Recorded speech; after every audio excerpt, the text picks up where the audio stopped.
Bonjour sur ce plateau d'Espace Miné tous les jours de lundi à vendredi, 10h, 11h52. Pendant près de 2 heures de temps, nous vous offrons une autre manière de faire à la télévision. Nous sommes mardi, c'est mardi entrepreneuriat. Un volet de ce domaine nous intéresse encore ce matin. Nous l'avons dit la semaine dernière, nous avons parlé des patrons, comment devraient se comporter les patrons en entreprise dans l'atteinte de leurs objectifs.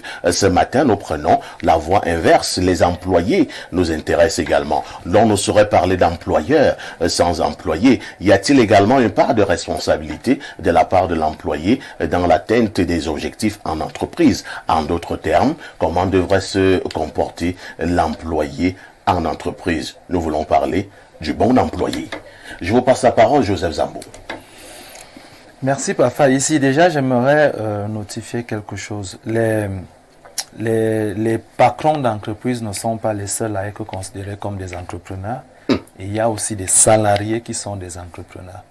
Maintenant, dans quelle mesure un salarié peut être entrepreneur? Il y a les entrepreneurs mindset, des personnes qui peuvent être dans votre entreprise, qui au sein de votre propre entreprise peuvent développer un projet, peuvent avoir des idées novatrices ou des idées innovantes et qui peuvent on peut leur qualifier d'entrepreneurs aussi, dans le sens de la façon d'appréhender les choses.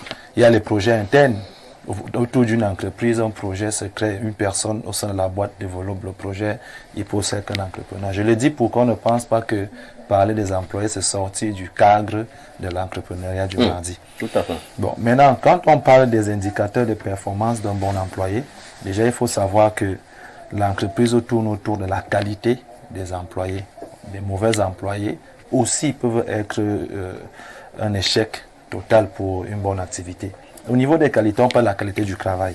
Il y a déjà des employés qui ont une bonne façon de dénicher les problèmes qui se trouvent au sein de la boîte et d'apporter justement une expertise pour corriger cette situation. Une solution. Une solution, voilà.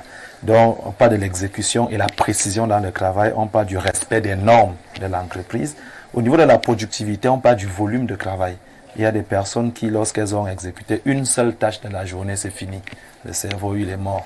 Mais lorsque des personnes peuvent porter sur eux un volume de travail important avec une bonne qualité au niveau du rendu, ça c'est intéressant. Il y a aussi les délais de livraison. Il y a des personnes qui sont dotées de ralentir toujours des activités au sein de l'entreprise. Quelque chose qui doit être livré en une semaine, lui va livrer en 1 mois. Et lui sait que son salaire passe et tout, et c'est très compliqué. Et quand tu l'appelles même, il te dit que vraiment, il faut me coller la paix. Hein. Faut pas me précipiter. Je n'aime pas la pression. Voilà. Donc là, on parle justement au niveau des initiatives et de la proactivité. Ça, c'est aussi important. Il y a des employés qui ont l'art de faire uniquement ce qu'on leur demande de faire. Et si on ne les a pas demandé de faire quelque chose, ils ne font pas. C'est-à-dire même nettoyer sa propre table ou son propre bureau. Il faut qu'on rappelle que monsieur ou madame, nettoyez votre bureau. Il y a des actions vraiment, c'est important d'avoir un esprit d'initiative dans une entreprise. Être capable de prendre des solutions qui sont en marge avec la politique de l'entreprise, sans qu'on ait besoin de courir toujours derrière pour te dire ce qu'il faut faire. Et la proactivité ici, c'est de ne pas venir corriger les problèmes, mais par contre d'anticiper sur certaines situations, d'être capable d'initier des actions avant et non d'attendre qu'il y ait d'abord des problèmes avant de trouver des solutions. Très bien. Ça c'est important. Et puis en dernier recours, on peut faire ressortir les compétences en communication. Si dans une entreprise on n'est pas capable de communiquer, d'échanger, ça bloque justement le circuit fonctionnel de l'entreprise. Et c'est très important que nous ayons des personnes qui savent communiquer, un engagement, une motivation importante et puis savoir s'adapter au niveau de l'activité et surtout avoir un objectif de satisfaire d'abord les clients. Merci Joseph Zambo. Nous passons la parole à l'autre expert qui est Ibrahim Maxime Julien.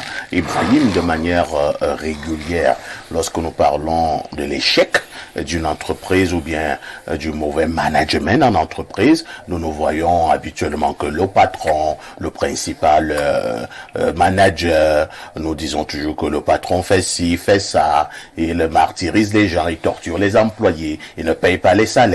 Est-ce que nous pouvons également dire, pour être honnête, qu'ils sont nombreux ces employés qui nous regardent ce matin, qui ont contribué à tuer bon nombre d'entreprises? Je crois qu'on peut le dire haut et fort, malheureusement. Parce qu'effectivement, on le retient, l'entrepreneuriat, c'est une affaire collective. C'est une affaire où on mobilise plusieurs énergies pour atteindre un objectif précis. C'est un jeu d'équipe. Et comme je le disais la dernière fois, c'est seulement le travail en équipe qui permet à un homme ordinaire d'accomplir quelque chose d'extraordinaire. Donc peu importe à quel point votre chef d'entreprise est exceptionnel, ou votre général manager est compétent, s'il se retrouve seul, il ne peut pas faire quelque chose d'extraordinaire. Il peut vous produire un bon résultat, mais il ne pourra pas faire quelque chose d'extraordinaire. Et là, ça convoque justement la notion ou l'importance de l'attitude des collaborateurs, l'attitude des employés.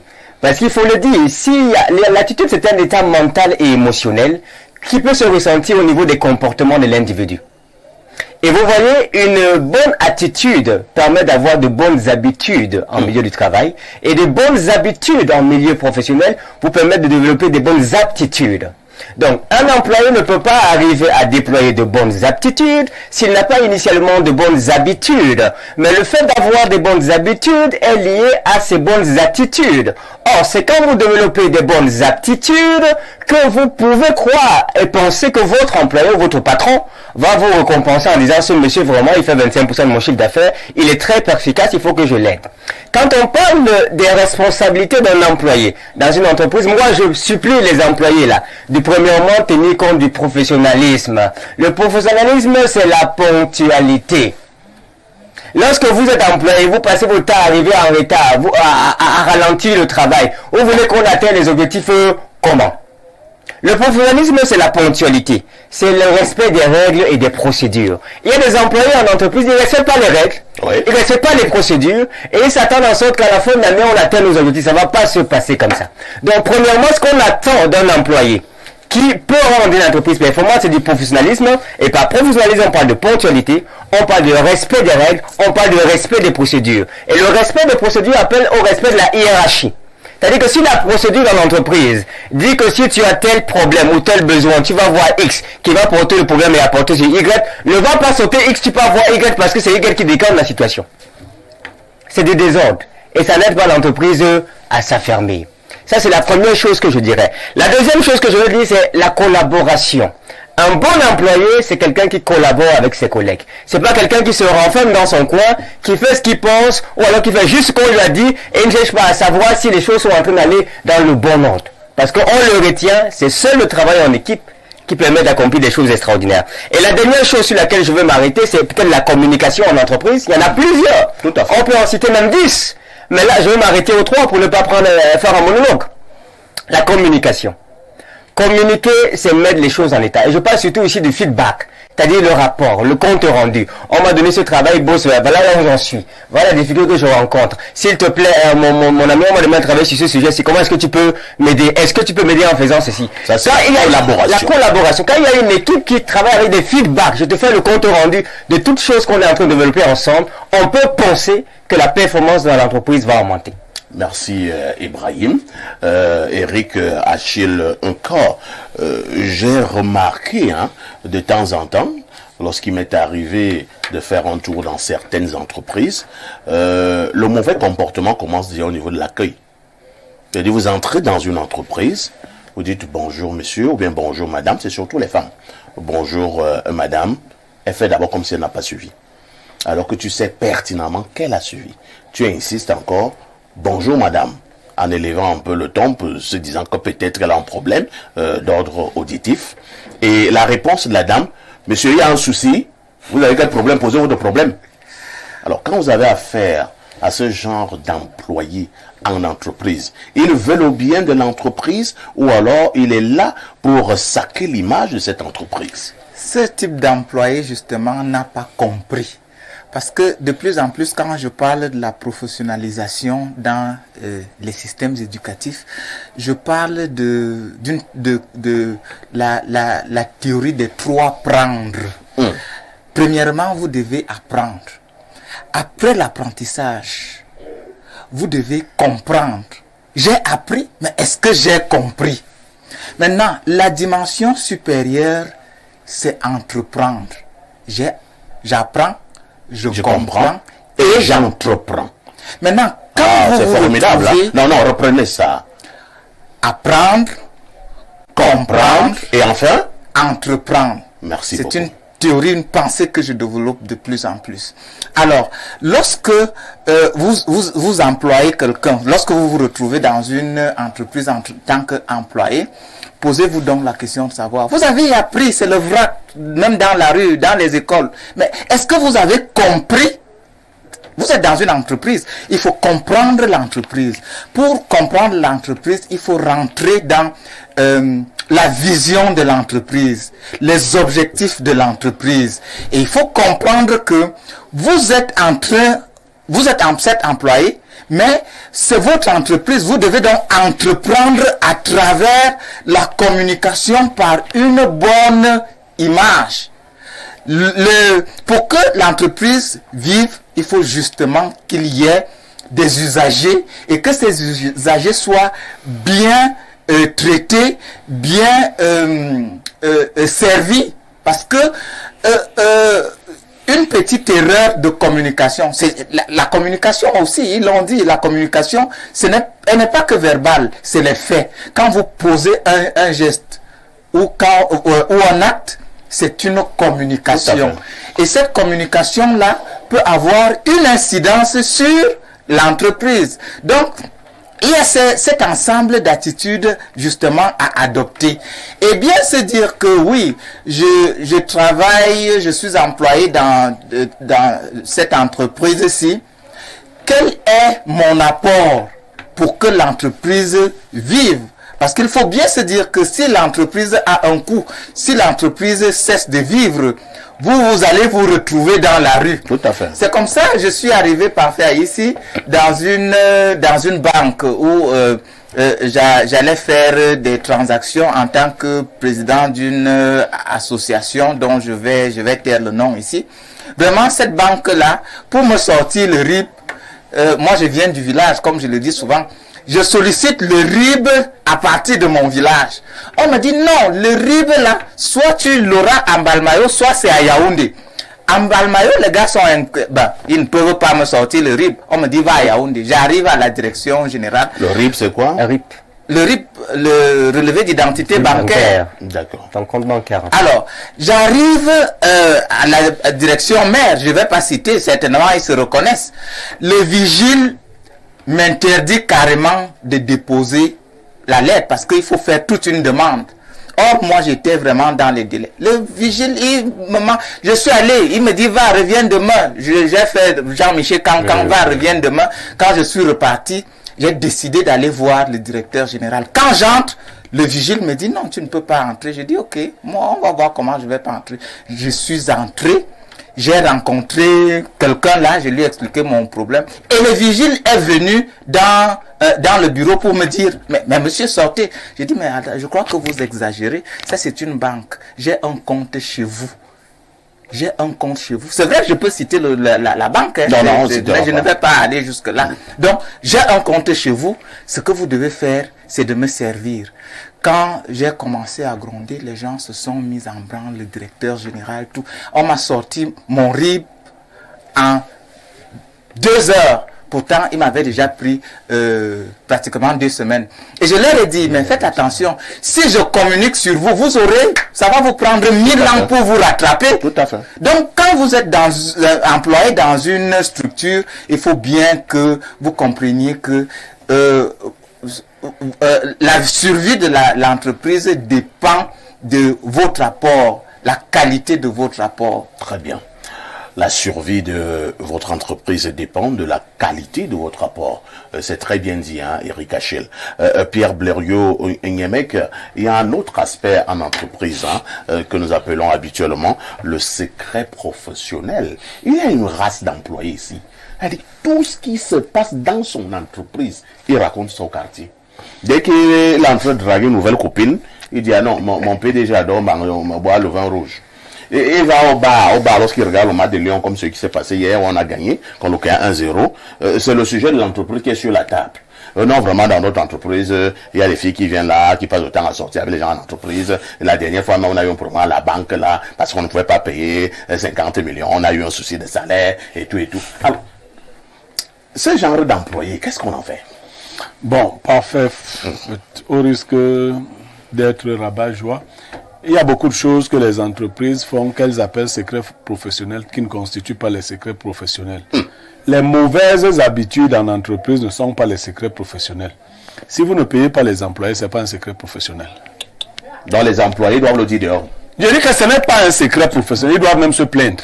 Ce n'est pas un secret professionnel. Moi, je vous parle de l'entreprise. Il y a donc le secret professionnel, c'est toute chose qui pourrait nuire au bon fonctionnement de l'entreprise. L'absence de salaire est une de ces choses qui peut nuire au bon fonctionnement de l'entreprise. Donc là, c'est pas le... Maintenant, si vous draguez les collaboratrices, ce n'est pas le secret professionnel, on doit vous dénoncer. Donc, quand j'ai dit cela... Alors, si votre patron a signé un partenariat avec une autre entreprise, une entreprise belge, vous avez le droit d'aller le voir et de donner le chiffre du partenariat. Vous n'avez même pas le droit de le dire à votre épouse à la maison. À votre épouse à la maison. Nous sommes donc dans le secret professionnel. Parce que votre épouse, voulant se confier à quelqu'un d'autre, peut mettre en difficulté votre entreprise. Parce que l'autre entreprise, dans un contrat, il y a effectivement des clauses. Tout à fait. Et l'une des grandes clauses, c'est la clause de confidentialité. Nous, on n'a même pas encore fini qu'on entend déjà notre projet dehors. À Facebook. Bon, on vous rappelle, on vous dit, vous n'êtes pas quelqu'un de sérieux. L'affaire n'était pas encore bien conclue. Les autres partenaires étaient encore, et vous avez divulgué, vous avez violé la clause de confidentialité. On vous retire le projet. Et si vous retrouvez un tel employé, il faut le pendre. Tout le monde. Pas comme jusqu'à la pendaison. Non, c'est le moins que vous puissiez faire. Parfait à ici. Nous parlons des entreprises ici tous les mardis. Tout regroupement où les gens vont travailler ne sont pas des entreprises. L'entreprise signifie que vous avez une convergence d'intérêts. Si vous recrutez dans votre structure les gens qui n'ont pas les mêmes intérêts que vous, vous allez donc avoir le modèle d'un mauvais employé. Nous sommes ici dans une entreprise de presse. Voilà, il y a les caméras. Mais si vous avez un voleur qui vole les caméras, qui vend les caméras, vous allez laisser 5 caméras. Le lendemain, vous trouvez 4 caméras. Vous savez qu'est-ce qu'il fait 5 jours? Il n'y aura plus les caméras et la télé va fermer. Il y a des gens qui ont comme des sortes d'aimants. S'il passe sa main quelque part, quelque chose coule. S'il est donc dans votre entreprise, il vient le matin. Nous, on avait ici à Info TV un gardien. Lui, quand le PDG met le carburant, lui l'enlève dans le groupe électrogène. Alors, voilà, non. La qualité de vie en entreprise, ce que j'appelle les relations humaines. Parfait, il y a des gens qui gâtent l'ambiance de travail. Femme ou homme, quand il arrive, l'ambiance de travail est gâtée. Peut-être que c'est une femme qui dort seule toutes les nuits, et c'est pas votre problème. Ce n'est pas forcément la seule raison, j'ai l'impression que tu aimes trop cette raison-là. Bon, je ne sais pas si Ibrahim dort seul, hein. Mais si c'est le cas, il faut corriger ça. Donc, voilà donc une femme qui est toujours acariate. Et si elle est caissière, c'est dangereux. Mais elle est dangereuse. Elle fait des erreurs. Parce que quand vous êtes fâché, l'intelligence diminue. Si vous n'êtes pas content, vous ne travaillez pas au top. Si vous êtes quelqu'un de nerveux constamment, à force de penser que vous faites du mal aux autres, vous ferez du mal à vous-même. Donc, les relations humaines, un bon employé, c'est quelqu'un qui entretient un minimum de bonnes relations avec les autres. Et pour entretenir les bonnes relations, ça nécessite quoi? De ne pas te mêler de ce qui ne te concerne pas. Hein? Tu ne viens pas à l'entreprise pour voir si Parfait a ici changé les vestes, si Zambo a des nouvelles chaussures. Mais ça, c'est... Il y a de plus en plus les filles qui lui rendent des visites. C'est périphérique. Il y a une dame un peu écervelée là. Elle était allée sur les réseaux sociaux pour dire que quand elle venait dans mon bureau, il y avait toujours une ribambelle de femmes qui attendaient à la salle d'attente. Mais elle voulait que ce soit les hommes qui attendent. Je lui ai demandé, tu voulais que ce soit les hommes qui attendent. Non, en fait, Le mauvais employé, c'est celui qui s'occupe des questions périphériques. Parfait, chaque fois que quelqu'un est occupé par des questions essentielles, il ne voit pas les questions périphériques. Observez que les bons employés ne sont même pas au courant des congosas de la boîte. Oui. Parce que tellement occupés à faire leur travail. Maintenant, bon, je sais pas. Alors, les gens qui sont là pour faire l'effectif, parce qu'il y en a aussi, il y a des entreprises qui croient qu'il faut avoir une taille en termes d'effectifs. Les gens qui sont donc là pour faire l'effectif, qui s'ennuient à longueur de journée, règlent les questions ou s'occupent des questions périphériques. Merci beaucoup.